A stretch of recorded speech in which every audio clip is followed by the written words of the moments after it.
যখনই কেউ গ্রামের ভেতরে ভাইরাসে আক্রান্ত হয় তখন সবাই একসাথে তাকে ভেতরে ঠেলে দেয়। সে যতই অনুনয় করুক কেউ তার কথা শোনে না, কারণ যদি সে বাইরে থাকে তাহলে সবার জীবন ঝুঁকিতে পড়ে যাবে। সন্ধ্যা হলেই গ্রামের চারদিকের পথ বন্ধ হয়ে যায়, আর সকাল হলে আবার খোলে। প্রতিদিন কয়েকজন রানার নতুন পথ গোলকধাতার মতো এলাকায় যায় এবং সন্ধ্যার আগে ফিরে আসে। কিন্তু আজ অনেক দেরি হয়ে গেছে, এখনও কেউ ফেরেনি। সবাই চিন্তায় পড়ে গেল, কারণ রাত নামার পরে কেউ আর জীবিত থাকে না। হঠাৎ জোরে বাতাস বইতে শুরু করল।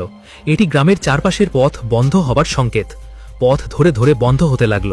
ঠিক তখনই অ্যাডাম তাদের দেখতে পেল। একজন বন্ধু আহত, আর আরেকজন তাকে কাঁধে নিয়ে দৌড়াচ্ছিল। সবাই চিৎকার করছিল, তাড়াতাড়ি এসো, কিন্তু কেউ ভেতরে গিয়ে সাহায্য করছিল না। পথ খুব দ্রুত বন্ধ হয়ে যাচ্ছিল। রানার তার সমস্ত শক্তি দিয়ে বন্ধুকে টেনে আনছিল। পথ পুরোপুরি বন্ধ হয়ে যাওয়ার ঠিক আগে অ্যাডাম নিজের জীবনের কথা না ভেবে লাফিয়ে ভেতরে ঢুকে গেল। কিন্তু রানার রেগে গেল। সে বলল, তুমি এমন কেন করলে? সে অ্যাডামকে গোলকধাঁধার আসল সত্য জানালো। এই জায়গায় একটি ভয়ঙ্কর দানব থাকে, যে ক্যাপ্টেনের উপর আক্রমণ করেছিল।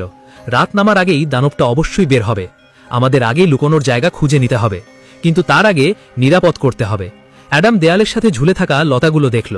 সে ক্যাপ্টেনকে সেই লতাগুলোতে উপরে বেঁধে দিল, যাতে সে বাঁচতে পারে। ঠিক তখনই পেছন থেকে ভয় করা শব্দ এলো। দানব এসে গেছে। রানার ভয় পেয়ে ক্যাপ্টেনকে ফেলে পালিয়ে গেল, আর অ্যাডাম লতার মধ্যে লুকিয়ে থাকল। কিছুক্ষণ পরে দানবটি তার পাশ দিয়ে চলে গেল। দানব দূরে যেতেই অ্যাডাম লতাগুলো আরো শক্ত করে বাঁধল, কিন্তু আওয়াজ শুনে দানবটি আবার তার দিকে ফিরে আসতে লাগলো। অ্যাডাম দ্রুত দেয়ালের আড়ালে লুকিয়ে পড়ল। যখন দেখল দানবটি সরে গেছে, তখন সে রানারের বন্ধুকে খুঁজতে বের হলো। পথে তার পায়ের নিচে আঠালো কিছু লাগলো। সে উপরে তাকাতেই দেখল দানবটি ঠিক উপরে। অ্যাডাম সঙ্গে সঙ্গে দৌড়াতে শুরু করলো।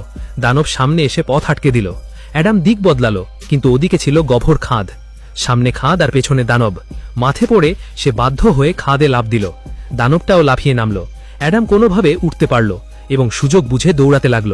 ঠিক তখনই তার সঙ্গে এসে হাজির হলো সে। সেই পুরো এলাকা ভালো চিনত। অ্যাডামকে সঙ্গে আসতে বলল। দৌড়াতে দৌড়াতে গ্রাম হঠাৎ থেমে গেল। সে দেখল পাশের পাথরের দেওয়াল ধরে ধরে বন্ধ হচ্ছে। তার মাথায় একটি বুদ্ধি এলো।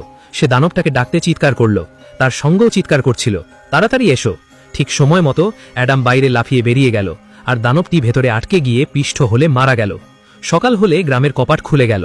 সবাই দেখল অ্যাডাম আর তার সঙ্গী জীবিত ফিরে এসেছে। সবাই অবাক হয়ে গেল, কারণ আজ পর্যন্ত কেউ এই জায়গার ভেতর থেকে জীবিত ফিরে আসেনি।